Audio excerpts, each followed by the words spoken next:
You guys, things with North Korea have gotten pretty bad recently. It's long been rumored that by developing weapons, they've made breakthroughs in recent years. They seem to be testing how far they can fling their ballistic missiles. They've stated a desire to destroy America. And on the other side, I'm sure you've read our president's tweet, which in the way our executive branch functions now is basically based off of tweets. North Korean leader Kim Jong-un just stated that the nuclear button is on his desk at all times. Will someone from his depleted, food-starved regime please inform him that I too have a nuclear button, but this one is much bigger and a more powerful one than his, and my button works. Apparently over at the Civil Defense Office in Hawaii, there's an even bigger button that you can press to tell everyone that the world is ending and that you're going to die. So, and that was pressed on accident, and everyone received a message on their phone basically telling them that the world is over. And I think I have a little bit of a clip of what that might have sounded like.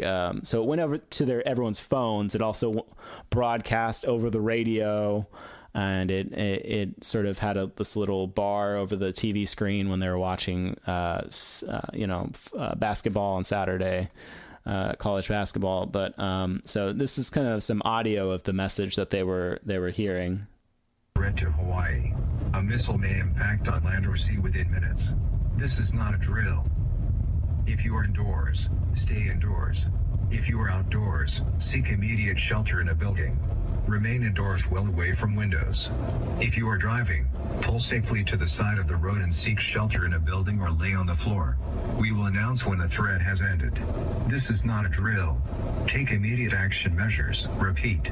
The U.S. Pacific Command has detected a missile threat to Hawaii. A missile may impact on land or sea within minutes. This is not a drill. If you are indoors, stay indoors. So that's basically what they were hearing at the time. And it took upwards of... So they sent the message out. It said, warning, ballistic missile threat, seek immediate shelter. This is not a drill. It was kind of what you were hearing there. And it said it on people's phones, too. It took like... about 30 or 40 minutes for the civil defense to send a follow-up message basically saying that everything was okay, that in fact nuclear war wasn't happening, but we had a shift change, and in the shift change I guess they clicked the wrong button. Kind of makes me think of I was reading a book recently, or actually, let's be honest, I was listening to a book, an audiobook called Raven Rock, the U.S. government's plan to save itself while the rest of us die, which is it's a pretty intense title of a book. And it's basically kind of details it's sort of how it developed over time, the chain of command. It developed underground bunkers, and it developed all these different things that these different plans in the event that they basically had to just pick a handful of people and survive, and freestanding underground cities and bunkers, and they shrink wrapped a bunch of $2 bills when they created a whole bunch of them in the 70s, and people decided that they didn't like using $2 bills, so they figured in the event of a nuclear war, you wouldn't have much of a choice as to what bill you wanted to use. And so, fun fact, there would be, and probably would still be, plenty of $2 bills to go around if that were to could develop in that environment. But, it raises an interesting sort of question for me. I woke up and when my son wakes up, he usually wakes me up on Saturday, and that's the day that I can stay home from work and sort of let my wife sleep,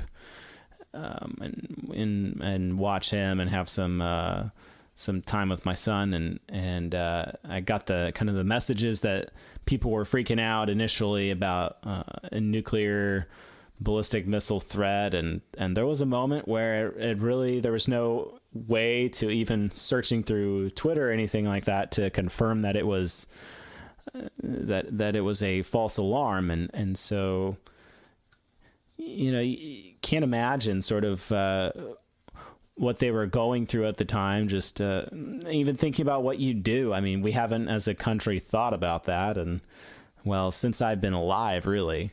I was born kind of, late 80s, at the end of the Cold War. And so you didn't really have that kind of growing up in the 90s and the early 2000s. You had 9/11, but that was sort of, the scope was a little bit different. But you just think about sort of, when you're faced with moments where you are looking at life from a sense of mortality, a sense of limitness, a sense of limitations on what you can accomplish and how much time you have and who you're going to spend time with and what you're going to spend your life doing. It can, from sort of an existential, philosophical, and even existential counseling theories model, that can provide a moment of clarity of your values, of why you want to live, of your acknowledgement that your life, kind of breathing breath in the body that you're in, is very finite.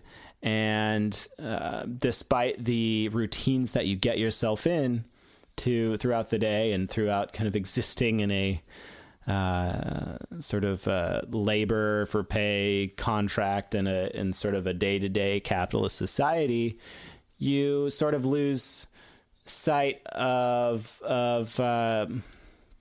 the limitations of time, of what you kind of set out, what you idealize as goals, and years go by when you're not living intentionally. And, not to say that, the even idea or the existence of nuclear weapons is morally appalling. And it's something that I think we need to work really hard to suppress and to rid ourselves of, because ultimately there's no good that can come out of that. Mutually using it as sort of a deterrent is, the best thing potentially that it can come out of it. And there are, there comes a point when we have to sort of make that jump. And we've lived in an era of being in the Iraq War and the Afghanistan War for, how long has it been now? Like 14 years, 15, 16 years in Iraq, maybe longer, 17 years. It was right after 9/11, but we've been in wars kind of here and there, sort of colonial, just sort of dipping our toes in the water in this region of the world and sort of keeping things the way we like it in other parts of the world. And really what stands out about North Korea is the fact that, this carries actual potential threat and danger. And we get to a point when the weapons advance enough that, it's kind of a tired phrase, but war becomes obsolete. And, we have to ask if we're going to create a society worth having, a society that can actually empathize with each other, trust each other, and move beyond sort of war as the best tool we have to sort of iron out differences. or an inevitable tool to iron out differences. If that's going to be contingent on our survival. That's going to be necessary to survive, and it's an interesting time when you're to think about that. So we're gonna go ahead and take a little bit of a break, but and sort of a musical interlude by the UK's. A friend of mine, Noah, is in that band, and but first, maybe a little bit of a palate cleanser. In the wake of such life-altering events, in the shadows of all kinds of potential conspiracies, maybe they just did that alert so we could be ready, so they could test how ready we were. And maybe they are just trying to control our minds and change our, how we use social media and change our preparedness for war, which, that last point might actually be pretty valid. But perhaps we all need to be a little more sort of ready for the conspiracy, a little more alpha. Ladies and gentlemen, a word from today's sponsor, Paranoia. Plan is to sell you on destroying yourself and your family and loving death and turning off your survival mechanism and destroying your family so the state and the computer robot age can corner every last one of you and slowly suck the life force out of you into the black of deep space. So now that your palate has been cleansed, we'll take a brief musical interlude and we'll be back with today's guest, Jody DeBoer.